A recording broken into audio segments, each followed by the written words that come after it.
Przepiękny umysł to jest tytuł, który zaproponowałem dla serii podcastów, które mają odnosić się przede wszystkim do tematyki związanej z ludzką psychiką, z naszymi emocjami, z tym, co jest dla nas ważne, co jest czasami dla nas trudne, co wzbudza w nas jakąś pewną emocję, byśmy powiedzieli, i odnosi się do naszej wrażliwości i empatii. Jakiś czas temu bliski mi Łukasz Głowacki, z którym współtworzę ten podcast, poprosił mnie, żebym na 21 marca nagrał taki podcast, taki mini wykład dotyczący pewnych okruchów nadziei, jak to nazwaliśmy, związanych z szczególnym świętem, ze szczególną sytuacją, jaka odnosi się do osób, które doświadczają, chorują na zespół Downa, u których zdiagnozowano zespół Downa. Trudno powiedzieć, że choruje ktoś na zespół Downa, raczej zdiagnozowano u niego zespół Downa. I na początku troszeczkę wzbraniałem się, muszę powiedzieć, przed tym pomysłem, ponieważ uważam, że na temat pewnej nadziei, na temat pewnych elementów, które dotyczą funkcjonowania zarówno osób, u których zdiagnozowano zespół Down, jak i rodzin, które mają bliskich z tego typu schorzeniem, wydaje mi się, że powinna wypowiadać się przede wszystkim osoba, która doświadcza tego typu wyzwań, tego typu zdarzeń, pewnych perspektyw na co dzień. Ja nie mam takiego doświadczenia. Nikt z bliskich mi w rodzinie nie ma zdiagnozowanej tego typu choroby, zaburzenia. Znam wiele osób, które mają zespół Downa. Mam także wiele bliskich mi osób, wiele bliskich mi rodzin, których dzieci od urodzenia doświadczają tego typu stanu. A w zasadzie myślę, że możemy powiedzieć, że to jest bardzo ważne przed narodzeniem. Chciałbym zatrzymać się chwilkę właśnie na tym, co Łukasz zaproponował, czyli właśnie na okruchach nadziei. Bo jako pedagog specjalny, jako osoba, która zajmuje się szeroko pojętą niepełnosprawnością, ale która także fascynuje się unikalnością osób z zespołem Downa, chciałbym na chwilkę zatrzymać się na tej sytuacji. Na sytuacji, jaką być może doświadczają osoby, które usłyszały o tym, że ich dziecko ma zespół Downa, bo diagnoza prenatalna odnosi się już do kogoś konkretnego. Chciałbym zatrzymać się na różnych myślach, które są związane z właśnie tego dnia świadomości, solidarności z osobami z zespołem Downa. Chciałbym pokazać pewien unikat tego przepięknego umysłu, jaki jestem przekonany, że tkwi w każdej z osób, która ma dodatkowy chromosom w 21 parze owych chromosomów. Nie mam takiego doświadczenia, które związane jest z byciem bratem, mężem albo, nie wiem, ojcem osoby z zespołem Downa. Natomiast jestem bratem osoby z niepełnosprawnością intelektualną i pewne doświadczenie z tym związane jest także mi bardzo bliskie. Myślę, że na początek trzeba zwrócić uwagę na jedną bardzo ważną rzecz, której także doświadczyłem jako tata. 3-krotnie doświadczyłem takiej sytuacji, w której lekarze mnie, a także mojej żonie mówili, że istnieje bardzo duże ryzyko, że jedna z naszych córek, druga i trzecia, właśnie będzie miała zespół Downa, ponieważ diagnostyka prenatalna na pewnym etapie życia kobiety bardzo często wskazuje na istotne prawdopodobieństwo i tego typu myśl u nas także się pojawiła. My nigdy nie robiliśmy dodatkowych badań prenatalnych w sensie badań inwazyjnych, ponieważ wiedzieliśmy, że bez względu na to, ile chromosomów będzie miało nasze dziecko, w tym wypadku nasza córka, będziemy kochać ją i wiemy, że ona będzie nas także kochać w sposób unikalny i wyjątkowy. I myślę, że to doświadczenie w ogóle pytania, informacji od lekarza, to jest pierwsze pytanie, które wzbudzać może obawy i lęk. To znaczy, co to jest owy zespół Downa? Czym jest tak zwana aberracja chromosomowa? Co to oznacza, że moje dziecko ma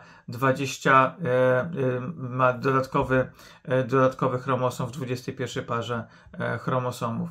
I wydaje mi się, że nie jest moją rolą teraz udawanie lekarza, bo nie jestem lekarzem i nie będę wypowiadać się na temat tego typu zaburzenia z perspektywy medycznej, ponieważ nie jestem, jak wspomniałem, lekarzem.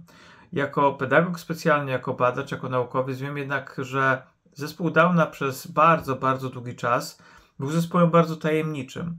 I gdy myślę o nadziei, którą mnie zaczepił Łukasz Głowacki, który zaproponował mi nagranie właśnie tego filmu, to moje myśli kierują się przede wszystkim w stronę niezwykłej postaci, jaką był profesor Jérôme Lejeune. To był francuski pediatra, francuski genetyk, który zyskał sławę na początku lat 50. jako ten, który zajmował się problematyką radioaktywności. To był czas zimnej wojny i profesor Jérôme Lejeune miał tak naprawdę bardzo duże szanse otrzymania Nagrody Nobla z zakresu medycyny. Natomiast w pewnym momencie bardzo mocno zaangażował się w temat przyczyn powstawania bardzo specyficznie wyglądającej pewnej zmiany na twarzy osób, które rodzą się i określane były w bardzo różny sposób. Ja nie będę teraz mówić w jaki sposób, bo też nie chciałbym nikomu też przykrości sprawić.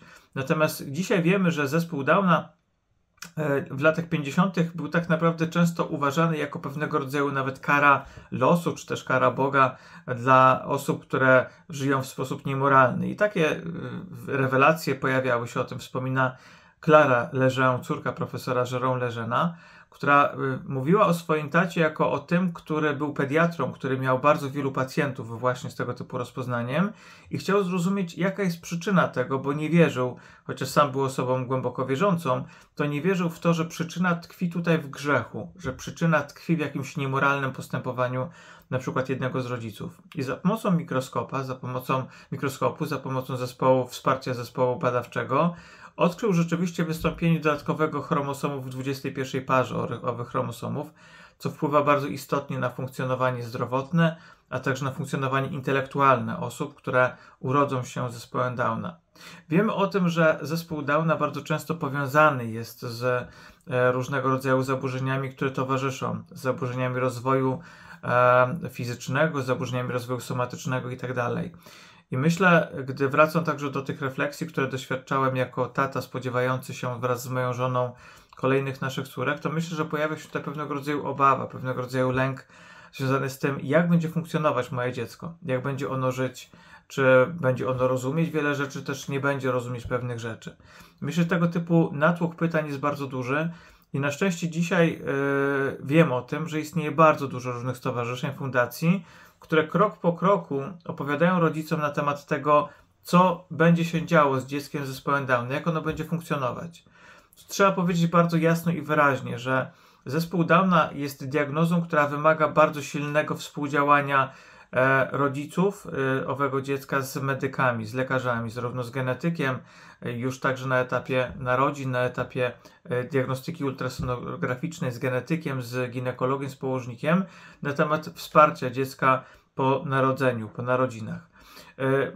Ja czasami tak oglądam różnego rodzaju materiały, różnego rodzaju informacje, które mówią na przykład o tym, że osoba z zespołem Downa zrobiła doktorat, albo że osoba z zespołem Downa skończyła studia, albo że kobieta z zespołem Downa jest modelką.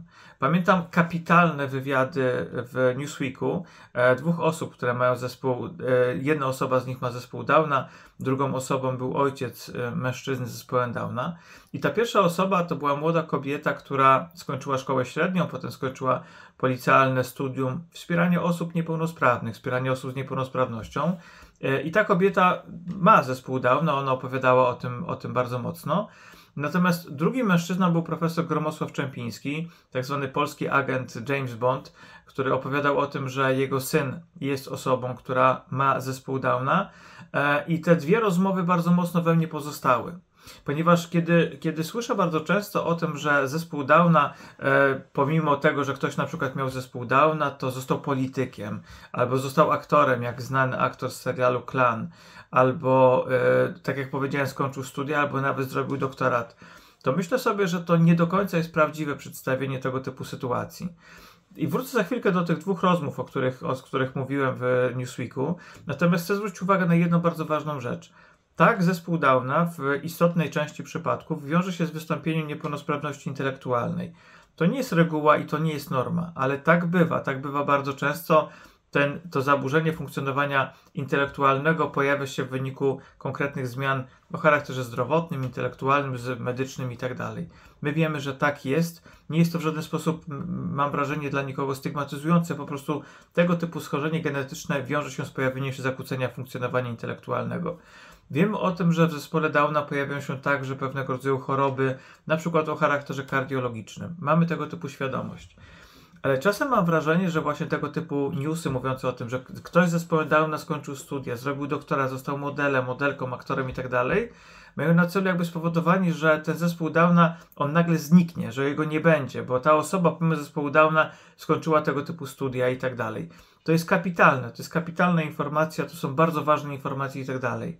Ale nie ma co ukrywać i nie ma tutaj w żaden sposób obrażania osób z zespołem Downa, że istotna grupa tego grona osób doświadczających tego zaburzenia nie skończy nigdy studiów. Być może nie skończy nawet szkoły, nie wiem, średniej, czy nawet podstawowej i tak dalej. I co? I nic. I nie zmienia to nic w unikalności właśnie tej grupy osób. Pierwszy z wywiadów, o którym przed chwilą wspomniałem, dotyczy kobiety, która rzeczywiście skończyła szkołę średnią i sama, co ciekawe, zaczęła opiekować się osobami, które doświadczają innej rodzaju niepełnosprawności, w tym wypadku niepełnosprawności fizycznej. Ta dziewczyna opowiadała o ogromnym wsparciu, jakie uzyskała od rodziców, o godzinach pracy logopedycznej, o tym, jak potrzebowała wsparcia na przykład stomatologicznego. Opowiadała krok po kroku, na czym polega życie człowieka z zespołem Downa. A z drugiej strony mieliśmy właśnie owego polskiego Jamesa Bonda, czyli pana generała Gromosława Czempińskiego, który właśnie opowiadał o tym, jak jego syn, z tego co pamiętam Piotr, mam nadzieję, że nie pomyliłem, jak uczył go unikalnej wrażliwości, unikalnego spojrzenia na drugiego człowieka, jak uczył go łapania chwil, pewnego rodzaju spojrzenia zupełnie innego niż to twarde, takie męskie, które może być rozumiane właśnie w taki troszeczkę nawet żołnierski sposób. I właśnie myślę, że my bardzo często idealizujemy pewnego rodzaju obrazy dotyczące różnych na przykład schorzeń. Znam różne rodziny, które mają dzieci z zespołem Downa w bardzo różnym stanie. Część z tych dzieci chodzi do szkół, uczy się, część skończyła jakieś szkoły, ale mam także znajome rodziny, które mają dzieci, które nie skończą tych szkół, ale to nie zmienia ich unikalności w żaden sposób. Ja na co dzień jestem osobą, która pracuje na uczelni, tak? Zrobiłem habilitację, jestem profesorem. Sam jestem osobą także z niepełnosprawnością i tego nie ukrywam. Ale moja siostra, która jest osobą z niepełnosprawnością intelektualną, przewyższa mnie kilkukrotnie w umiejętności okazywania uczuć i emocji. Jest osobą, która w sposób niezwykły potrafi odczytać moją twarz, potrafi odczytać to, jak się czuję. Potrafi opowiadać z pasją o różnych rzeczach, zaangażowana całkowicie na przykład w opiekę nad swoimi zwierzętami. I przypomina mi się tutaj pewnego rodzaju obraz bardzo unikalny, który kreśli profesor Janusz Skalski w książce Mam odwagę mówić o cudzie. Ten wybitny polski kardiochirurg w rozmowie z Joanną Bątkiewicz-Brożek, gdy opowiadał o tym, jak uratował wraz ze swoim zespołem życie małego Adasia, który doświadczył głębokiej hipotermii, opowiadał też o unikalnych swoich pacjentach w klinice kardiochirurgicznej w Prokocimiu. Opowiadał właśnie o dzieciach z zespołem Downa. Opowiadał o operacjach, które wykonywał jeszcze w okresie prenatalnego rozwoju tych dzieci, gdzie konieczna była operacja serca dzieci jeszcze nienarodzonych. Ale opowiadał też o czymś jeszcze bardziej dla mnie unikalnym. Mówił o tym, że jego pacjenci, to są pacjenci z zespołem Downa, mają szczególne miejsce dla niego, ponieważ mówił, że to są osoby, które niejako bardziej potrafią kochać, niejako bardziej potrafią odczytać jego emocje, jego uczucia, to w jaki sposób on do nich podchodzi. Potrafią odczytać tak naprawdę jego sposób postępowania do nich w sposób niezwykle naturalny. Ja pamiętam taką scenę, która jest nagrana na jednym z takich małych filmików, krótkich filmików, gdzie jest chłopiec z zespołem Downa i razem nawiązuje relację z Golden Retrieverem albo z Labradorem. To niesamowity dialog, kiedy ten pies zaczepia tego chłopca, chcąc nawiązać z nim relację. Pamiętam inny krótki filmik pokazujący historię pewnego starszego mężczyzny, który czeka na swojego dorosłego już syna. I ten syn był jakiś czas nieobecny i nagle biegnie po schodach ruchomych wielki mężczyzna, żeby wtulić się w ramiona swojego starszego już taty. Coś niebywałego, coś niezwykłego wręcz. Powiem szczerze, że ta unikalna umiejętność okazania emocji i uczuć jest czymś, czego intelektualnie nie jesteśmy w stanie ogarnąć. I mam wrażenie, że profesor Janusz Skalski ma tą intuicję niezwykle słuszną, trafną. Osoby z zespołem Downa bardzo często potrafią odczytać nas, osoby, które nie mamy tego typu schorzenia, w sposób całkowicie prawdziwy i naturalny.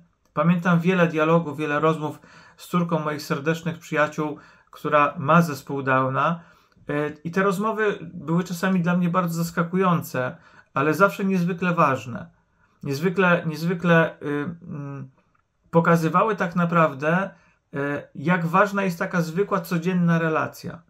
Jestem przekonany, że rodzice, którzy na przykład spodziewają się narodzin dziecka z zespołem Downa, mają w sobie 1000 pytań, 1000 wątpliwości, 1000 takich obaw dotyczących tego, jak będzie funkcjonować ich codzienne życie, jak będą żyć, jak będzie wyglądać ich relacja, czy ich dziecko będzie zdrowe, czy będzie chore, czy będzie ono rozwijać się w sposób somatyczny, kardiologiczny, prawidłowy, czy też nie.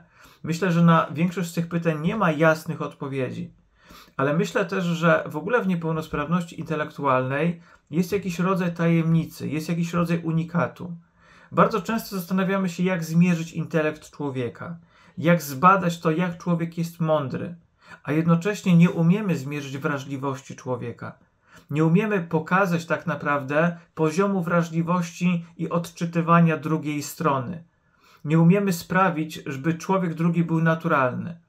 Mam taką refleksję teraz związaną z pewnym elementem takim troszeczkę religijnym.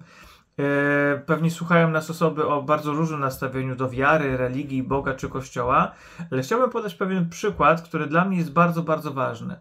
Ja bardzo lubię relacje z kapłanami, z księżmi, którzy pracują z osobami z niepełnosprawnością, w tym z osobami z zespołem Downa. Dlatego, że praca z tą grupą osób powoduje, że my niejako wchodzimy w bardzo naturalny element. My nie możemy tam grać, nie możemy udawać, nie możemy tytułować się profesorem, psorem, nie wiem, prezesem, doktorem czy innym. Nie, musimy być w jakiś sposób naturalni. Ta naturalność w relacji z osobami z zespołem Downa jest czymś niezwykle ważnym, jest czymś niezwykle naturalnym, niezwykle potrzebnym w ogóle, bo myślę, że każdy z nas ma taką potrzebę jakiegoś grania, jakiegoś udawania kogoś, kim nie jesteśmy. Światowy dzień, kiedy doświadczamy takiej solidarności, kiedy chcemy być solidarni z osobami z zespołem Downa, jest pewnego rodzaju pytaniem o to, czy my dzisiaj jesteśmy w stanie rzeczywiście przyjąć unikalność osób, które nie spełniają pewnych standardowych norm. Bo osoba z niepełnosprawnością intelektualną, z zaburzeniami takimi czy innymi, ona bardzo często nie wpisuje się w takie bardzo modne, bardzo takie potrzebne, bardzo takie, byśmy powiedzieli, wygórowane pewne normy jakieś. Bardzo często osoby z zespołem Downa, co ksiądz Piotr Pawlukiewicz kapitalnie opisywał kiedyś, potrafią zadać nam pytanie, które nas całkowicie zbija z pantałyku. Potrafią całkowicie zmienić nasz sposób patrzenia na pewną rzeczywistość. I to jest niezwykle ważne. To jest, myślę, że pewien dar i pewna unikalność, której nie da się kupić, w której nie da się tak naprawdę wykształcić. Ja mogę przeczytać wiele książek o emocjach, ale nie jestem w stanie tak przeżywać pewnych rzeczy, jak chociażby moja właśnie siostra, która jest osobą z niepełnosprawnością. Chciałbym w Dniu Solidarności z osobami z zespołem Downa 21 marca bardzo mocno ukłonić się wszystkim rodzinom, u których właśnie są osoby, które doświadczają, u których rozpoznano tego typu schorzenie. Chciałbym życzyć im dobrych chwil, łapania chwil, w których są pełne nadziei, łapania takich chwil, w których nawzajem będziecie się obdarowywać tym, co jest najcenniejsze, pewną relacją, pewnym poznaniem siebie. Chciałbym bardzo mocno stanąć i ukłonić się wszystkim osobom, które mają ten jeden dodatkowy chromosom w 21 parze chromosomów. Tym unikalnym, wyjątkowym osobom. Pani dr Wanda Półtawska była na pogrzebie pana profesora Jérôme Lejeuna i opowiadała, że w pewnym momencie mikrofon wyrwał jeden z jego pacjentów i zaczął krzyczeć: dziękujemy ci, Jérôme. Dziękujemy ci za to, że o nas walczyłeś. Ja wiem, że trwa dzisiaj dyskusja dotycząca bardzo trudnych tematów bioetycznych, bardzo często dotyczących chociażby kwestii aborcji w sytuacji, kiedy diagnozowany jest zespół Downa. Ja mam świadomość tego, że te dyskusje wywołują bardzo silne emocje. Ja nie chcę teraz mówić na temat tego, czy ona jest etyczna, czy ona nie jest etyczna. Ja chciałbym zwrócić uwagę na jedną bardzo ważną rzecz. Pamiętam przy trzeciej ciąży, że prawdopodobieństwo wystąpienia nie tylko zespołu Downa, ale także zespołu PATO, który jest zespołem wad genetycznych, który jest wadą letalną, czyli prowadzącą do śmierci, były naprawdę bardzo realne w przypadku najmłodszej mojej córki. I pamiętam takie myśli, które były związane z tym, że chciałbym, ja i moja żona chcielibyśmy wiedzieć, jak będzie to wyglądać krok po kroku. Myślę, że dzisiaj żyjemy w takich czasach, w których mamy pełne prawo, ale także możliwość uzyskania informacji. Mamy prawo się nie bać. Mamy prawo uzyskać wsparcie. Jest mnóstwo dzisiaj takich miejsc, które udzielają wsparcia, które uspokajają, pokazując konkretne krok po kroku możliwości działania. I chciałbym życzyć w tym dniu tego, by osoby doświadczające niepełnosprawności, takie jaką jest właśnie zespół Downa, czuły, że są kochane, że czuły, że są szanowane, że ich miejsce w społeczeństwie jest szczególnie ważne, że ten rodzaj wrażliwości, unikalności, ale także czasami bezradności, jak mawiał ksiądz Jan Kaczkowski, jest dzisiaj niezwykle ważny. Życzę odwagi. Życzę odwagi, by krok po kroku pewne wyzwania, które wiążą się z tego rodzaju niepełnosprawnością, były pokonywane. Były pokonywane wspólnie. Bo relacja, i na koniec taki obraz, gdy byłem na resocjalizacji, mój profesor pokazał nam jeszcze na starej kasecie wideo taki film, gdzie młody chłopak z ośrodka wychowawczego miał opiekować się przez 1 dzień chłopcem, jego rówieśnikiem, trochę starszym być może, który miał zespół Downa. I on na początku odgrywał te swoje role, tam wulgaryzmy używał, powiedział, żeby tamten spadał i tak dalej. Ale w pewnym momencie okazało się, że nie jest w stanie udawać przed nim. Nie jest w stanie tak naprawdę mieć pewnej maski.